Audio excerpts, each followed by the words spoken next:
Ito ang Duterte on duty. Ulat sa ginagawa ng presidente. January 12, Huwebes. Tanda ng matibay na bayanihan ng Japan at Pilipinas ang malugod na pagtanggap ni Pangulong Rodrigo Roa Duterte kay Japan Prime Minister Shinzo Abe sa bansa. The Prime Minister Abe's visits to Manila and Davao renew the commitment to further strengthen the solid and strategic partnership toward greater peace, progress, and prosperity. Magbibigay ng 1 trillion yen na investment ang Japan sa Pilipinas upang suportahan tayo sa pamamagitan ng paggamit ng Japanese technology. Nagkaroon din ng signing ceremonies ng ilang mahahalagang memoranda of cooperation at exchange of notes sa pagitan ng Japan at Pilipinas.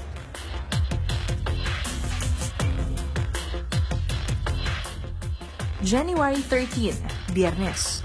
Naging bisita sa bahay ni Pangulong Duterte sa Davao City si Prime Minister Abe ng Japan.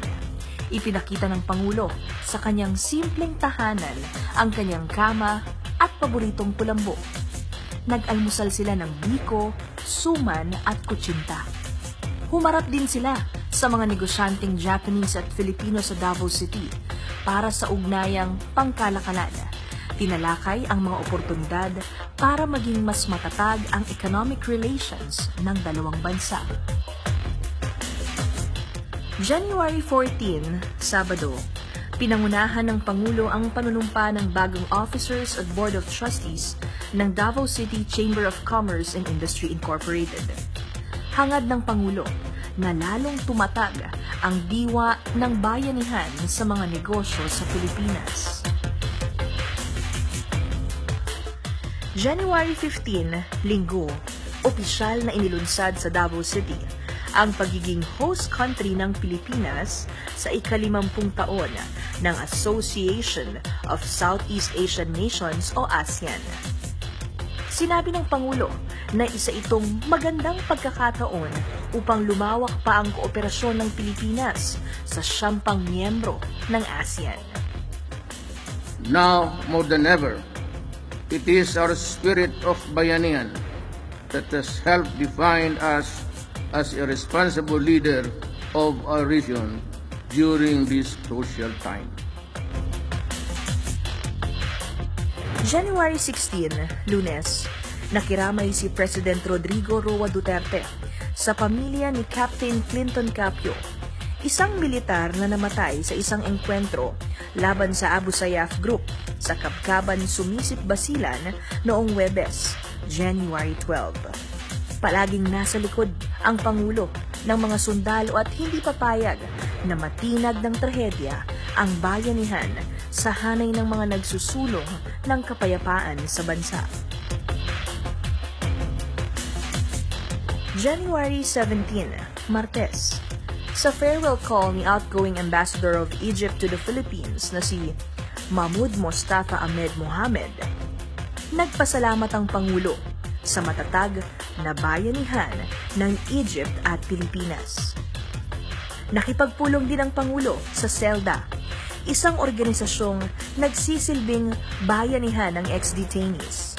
Napag-usapan ang tamang pagtrato sa political prisoners at posibleng pagpapalaya sa mga ito.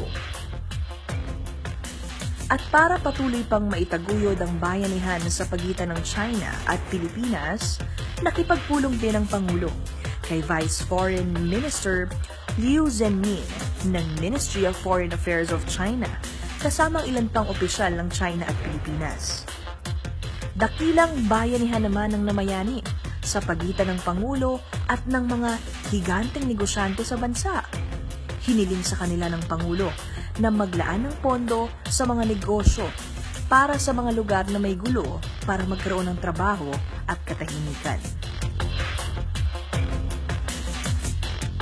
January 18, Miyerkules, dumalo ang Pangulo sa 20th founding anniversary ng Premier Medical Center sa Joseph Ray B. Yang Cancer Institute sa Cabanatuan City, Nueva Ecija. Bayanihang pangkalusugan ang layunin nito. And this is not the first time that I have heard again, complaints of PhilHealth. There has to be a corrective measure put in place now. Nagbigay rin ang Pangulo ng pinansyal na tulong sa ilang cancer patients sa ospital.